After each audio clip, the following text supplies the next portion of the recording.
ભગવાન કોઈ વાણીનો વિષય નથી, છતાંય આ ચરિત્રોનું આલેખન એટલા માટે કરું છું કે મારી કલમ, મારી જીવા પવિત્ર થાય.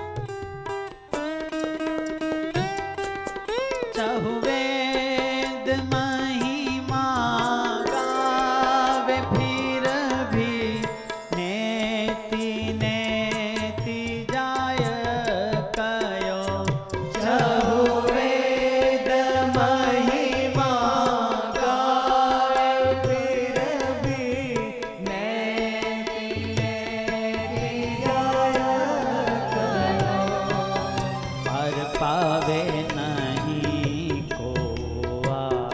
પર પાવે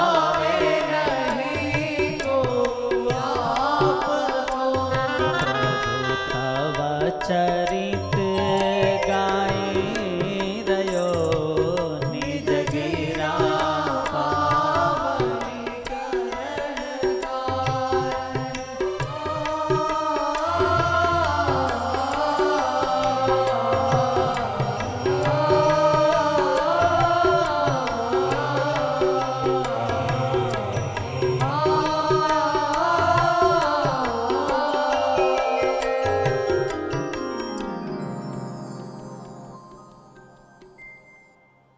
ઇન્દ્રિયો અંતઃકરણને પવિત્ર કરનારી આ દિવ્ય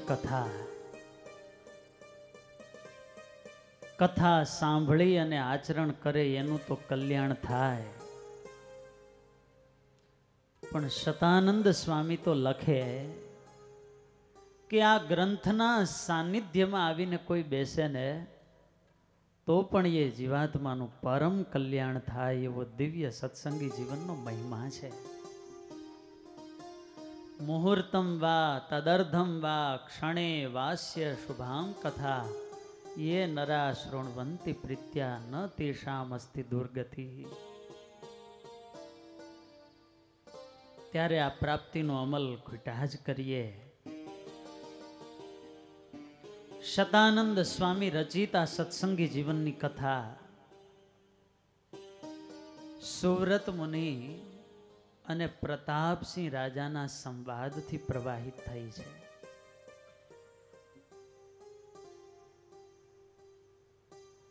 સુવ્રત મુનિના મુખે કલ્યાણકારી આ કથા સાંભળી 5 પ્રકરણ પૂર્ણ થયા અને ત્યારે પ્રતાપસિંહ રાજા ઊભા થઈને નાચવા લાગ્યા અને બોલી ઉઠ્યા, હે ગુરુદેવ, આજે મને તેજના પુંજને વિશે ભગવાન શ્રી હરિના, ભગવાન સ્વામિનારાયણના મને દર્શન થાય છે. તેજ પુંજાંતરે સાક્ષાત કોટિ કંદર્પ સુંદરમ સમર્ચમાનમ ભક્તેસ્તમ દ્રષ્ટવા લેભે મુદમ પરા. ભગવાનનો સાક્ષાત્કાર કરાવે એવી ભગવાનની આ પાવન કથા. ભગવાન શ્રી હરિના સ્વધામ ગમન બાદ શતાનંદ સ્વામીની આજ્ઞાથી સ્વરૂપાનંદ સ્વામી ભારતની ભૂમિમાં વિચરણ કરવા લાગ્યા.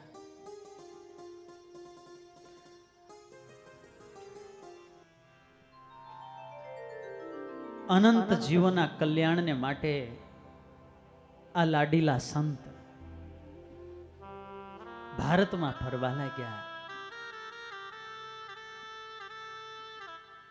સહજાનંદ સ્વામીએ પોતાના સંતોને આદેશ કરેલો કે સંતો તમે ગામડે ગામડે ફરો.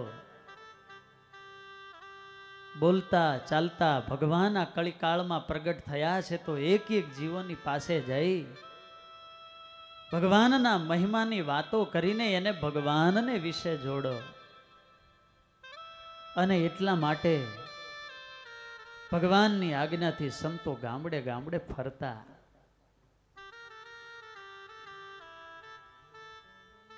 અને આ સંતોના પ્રતાપે સત્સંગ એટલો વધ્યો. આજે તો હજુ થોડો દેખાય છે, પણ વાલા ભક્તો, એક દિવસ એવો આવશે કે વિશ્વના ખૂણે ખૂણે લોકો સ્વામિનારાયણ ભગવાનનું ભજન કરતા હશે.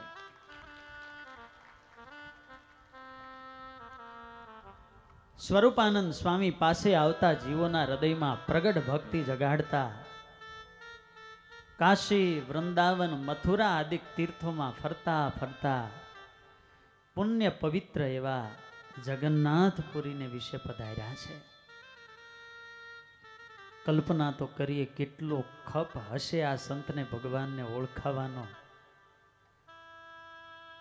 આજની જેમ રમેશભાઈ 4 વ્હીલ ગાડીઓ નહોતી હો. હોટેલોની ખાવા પીવાની ઉતારાની સગવડો હતી.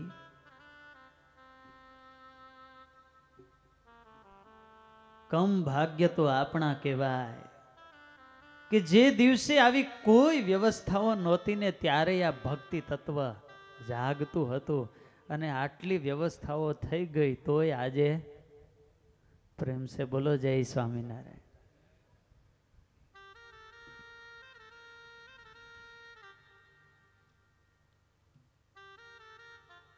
સુવ્રત મુનિ જગન્નાથપુરીની અંદર પધાર્યા. તત્ક્ષેત્ર દર્શન પ્રાપ્ત પરમાનંદમાત્મનઃ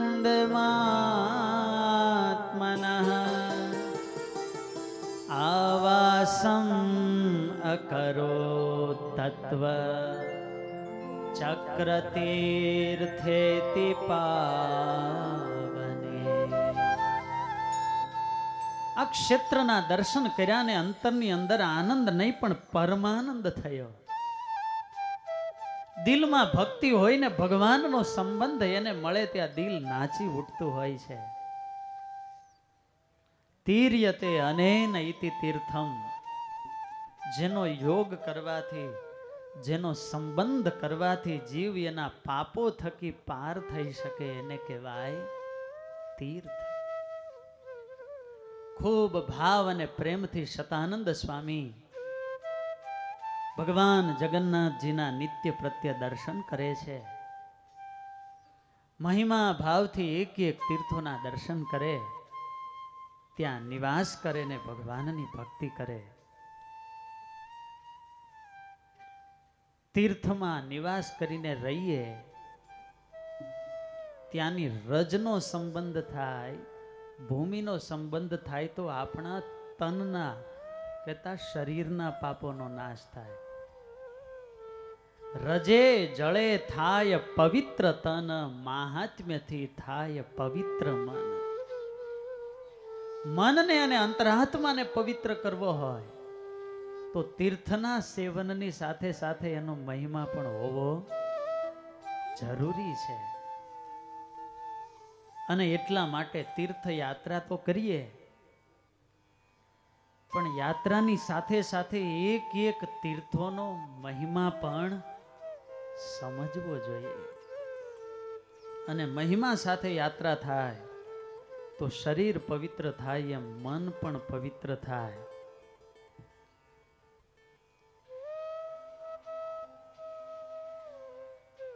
શતાનંદ સ્વામી એમની આજ્ઞાથી આવેલા સુવ્રત મુનિ સમુદ્ર કિનારે ચક્ર તીર્થને વિશે નિવાસ કરીને રહે છે. પ્રાપ્તેભ્ય સ્વાંતિકમ નૃભ્ય મુમુક્ષુભ્ય ઉપાદેશતે. મુમુક્ષુ ભાવથી કોઈ જીવ સુવ્રત મુનિની પાસે આવે તો એને ભગવાનની વાતો કરે.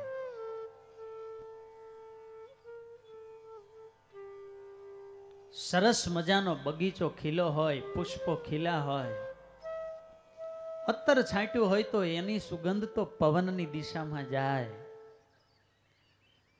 પણ સદગુણ અને ચારિત્ર્યની સુગંધ એવી છે કે એ તો ચારે દિશામાં જાય. જગતમાં એવા પ્રગટ્યા અગરબત્તીને સંત, આપ બળે એકલ ખૂણે ને સુગંધ બધે પ્રસરંત.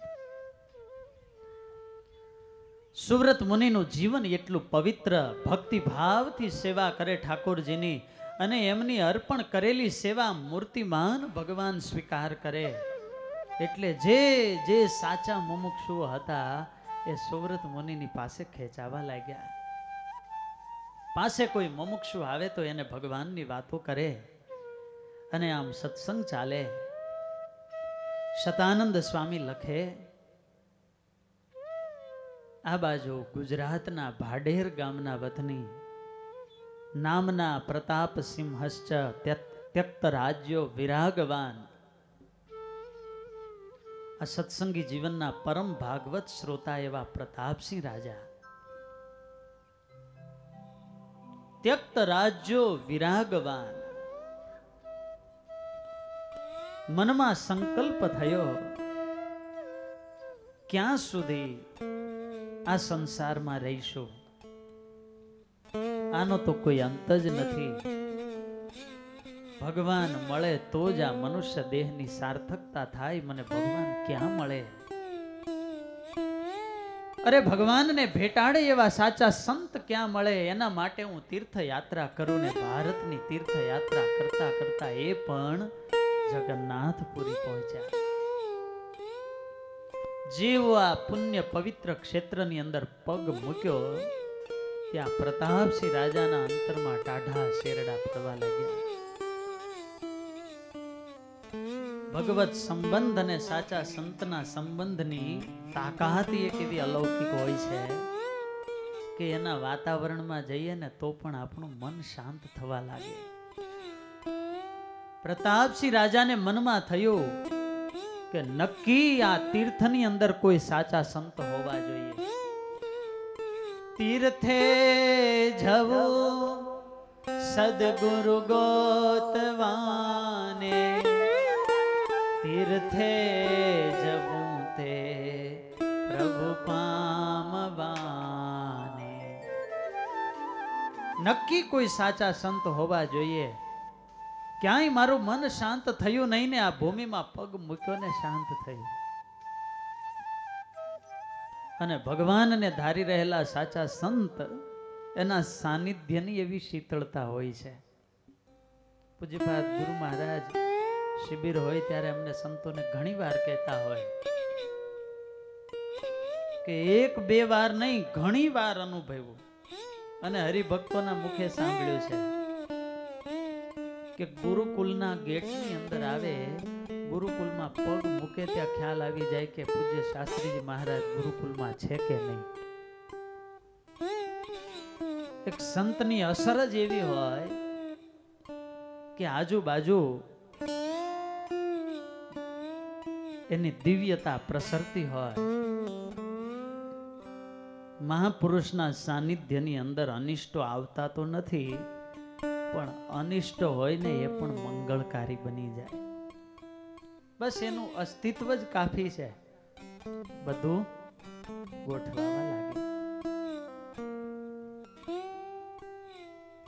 આજે આ પ્રતાપસિંહ રાજા એવા સંતને શોધે છે ને એમાં ફરતા ફરતા એ પણ સમુદ્ર કિનારે આવ્યા. અને પ્રતાપસિંહ રાજાએ દૂરથી દર્શન કર્યા. એક વૃક્ષ નીચે ઓટા પર એક શુક્લકડી કાયાવાળા સંત બેઠા છે. એવું દિવ્ય ભાલ દેદીપ્યમાન થઈ રહ્યું છે. કાશાય વસ્ત્રો ધારણ કર્યા છે. મુમુક્ષુઓને વાતો કરી રહ્યા છે. સાધુ લક્ષણ સંપન્ના પૂર્ણ કામય વેત્યતમ વિનયેનો પસાદ્યાય પ્રણમ્યો વાચ ભૂપતિ.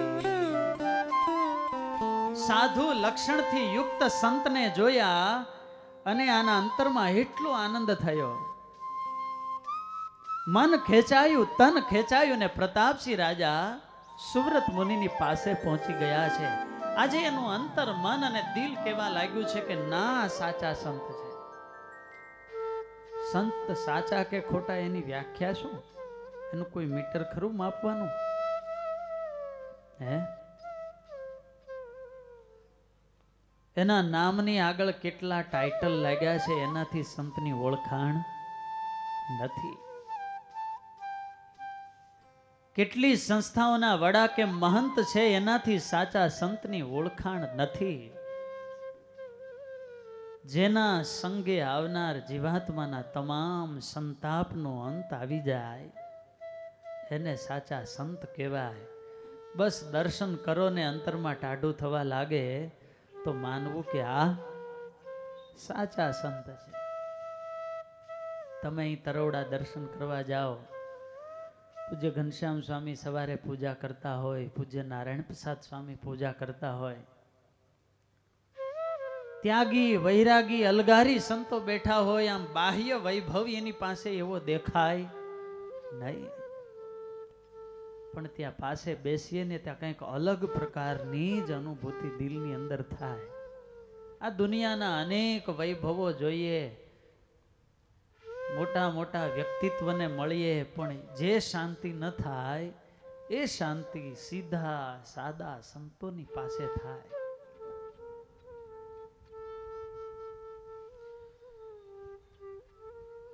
આજે જે પ્રતાપસિંહ રાજાનું મસ્તક સારા એ ભારતમાં ક્યાંય નહોતું નમ્યું, બસ આ સુરત મુનિના દર્શન કર્યા અને એનું અંતર મન કહેવા લાગ્યું કે પ્રતાપસિંહ, આજે તને સાચા સંત મળી ગયા છે. જેની શોધખોળ તું સારા એ ભારતની અંદર કરી રહ્યો છે, એ સંત તને મળી ગયા છે. નમાવી દે આ સંતના ચરણમાં તારું મસ્તક. અને અત્યાર સુધી જે મસ્તક કોઈ સદગુરુના ચરણમાં નહોતું નમ્યું, એ અણનમ મસ્તક આજે પ્રતાપસિંહ રાજાએ સુરત મુનિના ચરણોમાં નમાવી દીધો છે. વિનયે નોપસાધ્યાય. સંતની પાસે જવું તો કેવી રીતે જવું? પહેલું લખ્યું વિનય અને વિનમ્રતા લઈને જવું. નવાણ ને કુંભ જઈ નમે છે, નૈમા પ્રમાણે જળ તે લહે છે. આજે રાજાનું અંતર મન એક સદગુરુને પ્રાર્થના કરે છે. કેવો હશે ગુરુ અને શિષ્ય વચ્ચેનો સંવાદ. હે મેરે ગુરુદેવ કરુણા સિંધુ કરુણા કીજીએ. મેરે ગુરુદેવ કરુણા સિંધુ કરુણા કીજીએ. હે મેરે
હે ગુરુદેવ, આપ તો કરુણાના સિંધુ, કરુણાના સાગર સમાન છો. મોટા સદગુરુની કરુણાને લઈને તો જીવ ભગવાન પાસે પહોંચી શકે છે. આપણા કેટલાય અવગુણો, કેટલાય દુર્ગુણો એને ન ગણી અને મોટા પુરુષ જીવનું કાંડું સ્વીકારે છે, ત્યારે તો જીવ ભગવાન સુધી પહોંચી શકે.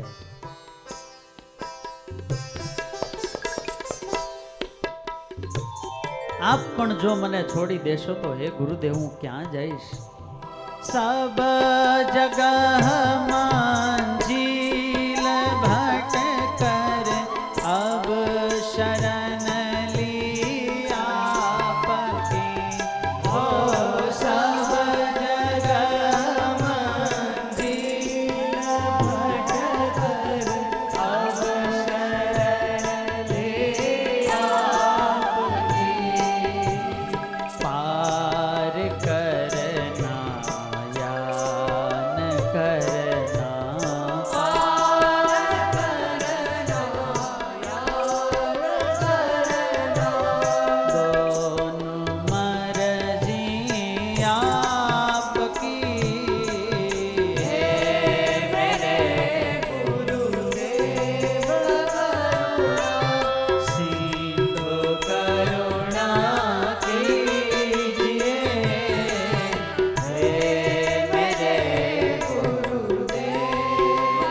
પ્રતાપસિંહ રાજાએ સુરત મુનિના ચરણમાં પોતાનું મસ્તક મૂકી દીધું છે. જીવનની અંદર બે વસ્તુ છે,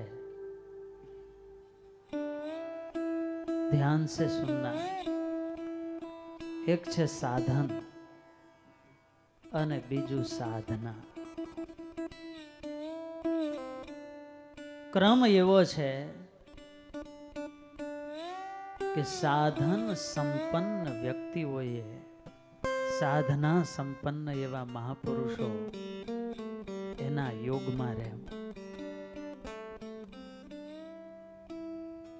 જ્યારે વસ્તુ પદાર્થ ભૌતિકતાને સાધન માણસને અશાંતિ આપે છે, ત્યારે એ અશાંતિને આ દુનિયાના કોઈ પદાર્થ દૂર કરી શકતા નથી.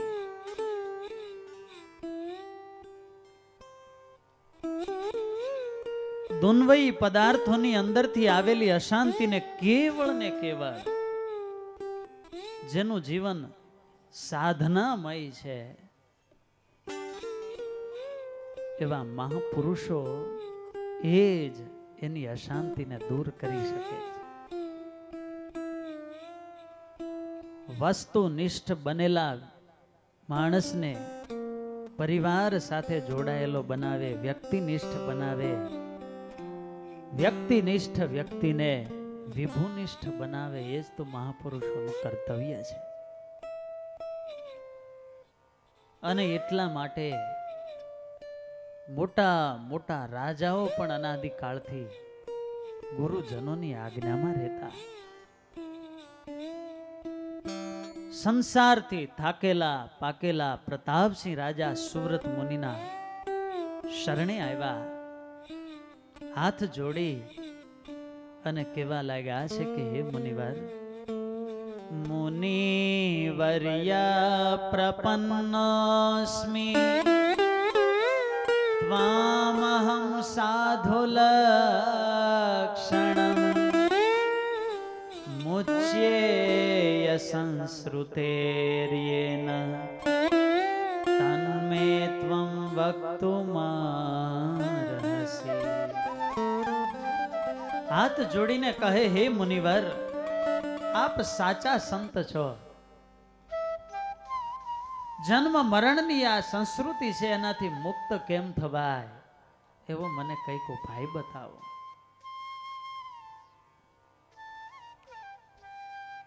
તમને પ્રશ્ન પૂછું, બોલશો? હે, સૌથી મોટો રોગ કયો? ડાયાબિટીસ? મીઠાઈ ખાવા નથી દેતો?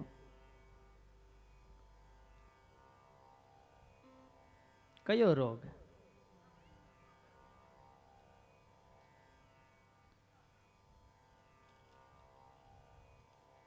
કેન્સર આદિક રોગો તો શરીરના છે, એક શરીર સુધીના છે,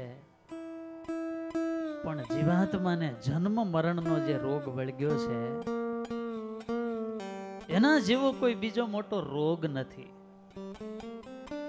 અને મુશ્કેલી તો એ છે કે મરીજ માનવા માટે પણ તૈયાર નથી કે મને આ રોગ થયો છે. પ્રેમથી બોલો જય સ્વામિનારાયણ. બાળકનો જન્મ થાય, પેંડા વેચાય, મોટો થાય, 5 વર્ષની ઉંમરે કેજી નર્સરીથી સ્ટડી પ્રારંભ થાય, 12 વર્ષ સુધી તનતોડ મહેનત કરે, 6 વર્ષ ગ્રેજ્યુએશન કરે, ડોક્ટર કે એન્જિનિયર બને, અને 25-30 વર્ષે 25-50 હજારની નોકરી શરૂ થાય. આટલી મહેનત કરે ને એમાંય જો કંઈક તકલીફ થઈ, શરીરનું મૃત્યુ થયું, અથવા તો માનો ને કે 50 કે 60 વર્ષે મૃત્યુ થયું, વળી બીજો જન્મ મળે, પાછું કેજી નર્સરીથી. બોલો, ગમે એટલું કર્યું કોઈ કામનું. આ તો તમામ યોનિની અંદર આ જ કરવાનું. ભગવાનની અનેક કરુણા છે, એમાંની એક આ કરુણા છે કે ભગવાને આપણા પૂર્વ જન્મના કર્મો અને દુઃખ ભૂલાવી દીધા છે ને એ ભગવાનની એક મોટી કરુણા છે. માટે સૌથી મોટો કોઈ રોગ હોય ને તો એ છે જન્મ મરણનો રોગ.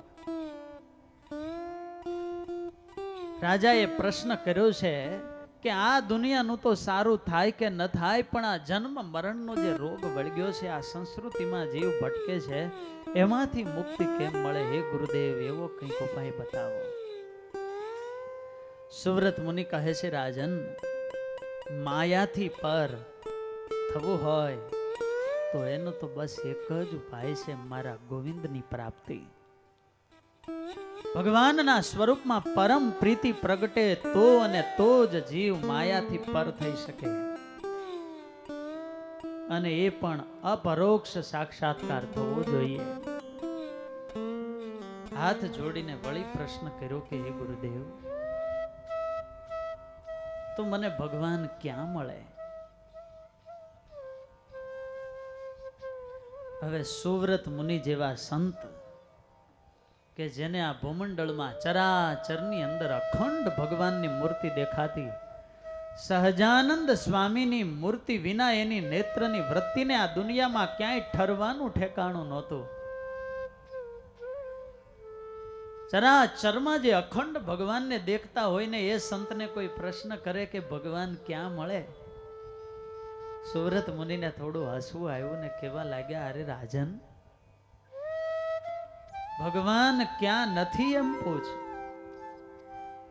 હરિ વ્યાપક સર્વત્ર સમાના, હરિ વ્યાપક સર્વત્ર સમાના, હરિ વ્યાપક સર્વત્ર સમાના, હરિ વ્યાપક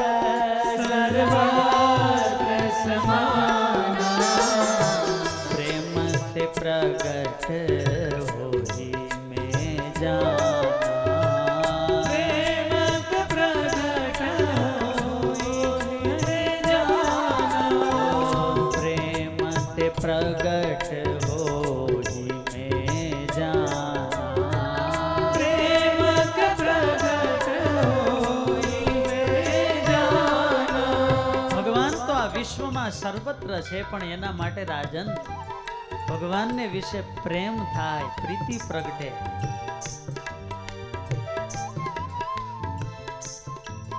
દૂધની અંદર જ ઘી છે, છતાં પણ એ ઘીને જો મેળવવું હોય, પ્રાપ્ત કરવું હોય તો એના માટે પહેલા દહીંનું મેળવણ નાખવું પડે. 6-8 કલાક ધીરજ રાખીએ ત્યારે એ દૂધમાંથી દહીં બને, વળી એને વલોવીને છાશ બનાવી અને એનું મંથન કરીએ ત્યારે માખણ થાય, અને એ માખણને તાવીએ તો ઘી મળે. અને એમાં પણ એક સ્ટેપમાં સાવધાની રાખવી પડે હો. મેળવણ માપે નાખીએ, દૂધ માપસરનું ઋતુ અનુસાર ગરમ હોય, ઉપર નીચે ઢાંકવું પડે. દહીં તૈયાર થાય પછી વધારે પડતી મોટર ફરી જાય તોય માખણ તૈયાર થઈ જાય ને તાવવા માટે ચૂલા પર મૂકો ને તોય સમય ન પારખી શકો તો પણ કાળું થઈ જાય. દૂધમાં તો માખણ છે જ, પણ છતાંય એને મેળવવા માટે જેમ મંથન કરવું પડે એમ ભગવાન તો આ ચરાચર વિશ્વની અંદર છે, પણ રાજા એ ભગવાનને મેળવવા માટે મંથન કરવું પડે. શું? प्रेम से प्रगट होई में जाना, प्रेम से प्रगट होई में जाना.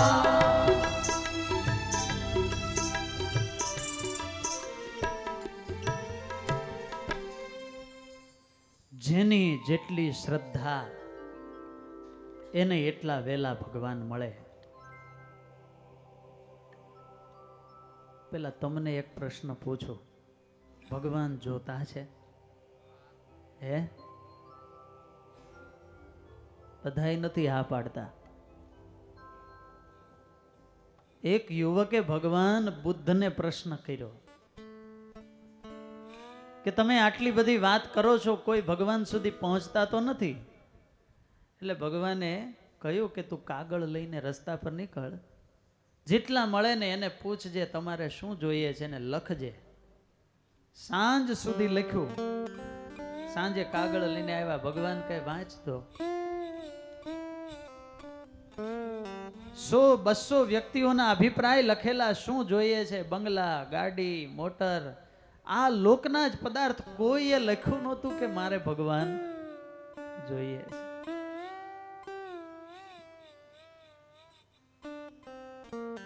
પેલા તો ભગવાનને પ્રાપ્ત કરવાની જિજ્ઞાસા, અભિપ્સા જોઈએ, અને બીજું એવી જ પાછી ભગવાન સુધી પહોંચવાની તીવ્ર શ્રદ્ધા જોઈએ. દિશા યોગ્ય હોય, લક્ષ્ય સાચું હોય, પણ શ્રદ્ધા જેની જેટલી વધારે એટલા એને વેલા ભગવાન મળે.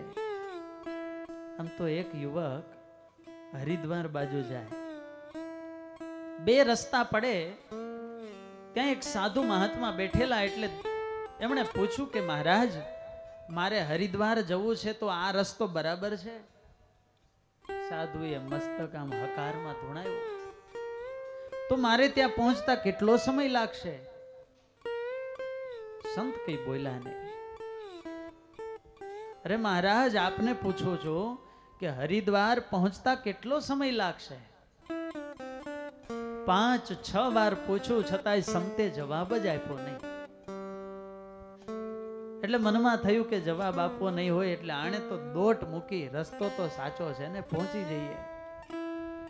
એટલે પાછળથી સંતે સાદ કર્યો કે એ ભાઈ ઉભા રહેજો, આ રસ્તે તમારે હરિદ્વાર પહોંચતા અડધો કલાક થશે.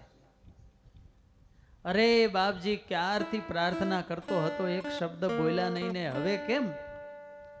ત્યારે સંત એટલું જ બોલ્યા કે રસ્તો તો સાચો, પણ મારે જોવું તો પડે ને કે તારી સ્પીડ કેટલી છે. જેની જેટલી સ્પીડ હોય એટલા એને ભગવાન વેલા મળે. સ્વરૂપાનંદ સ્વામીએ પ્રતાપસિંહ રાજાને ભગવાનની 9ધા ભક્તિનો ઉપદેશ આપ્યો.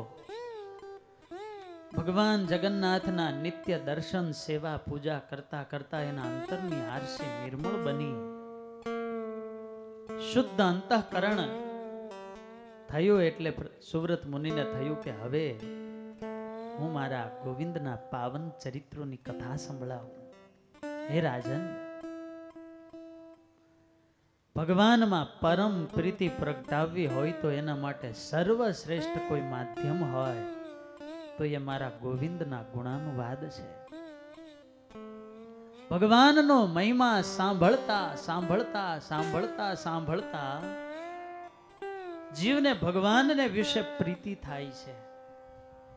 માટે આવ, હું તને મારા પ્રભુની પાવન કથાઓ સંભળાવું.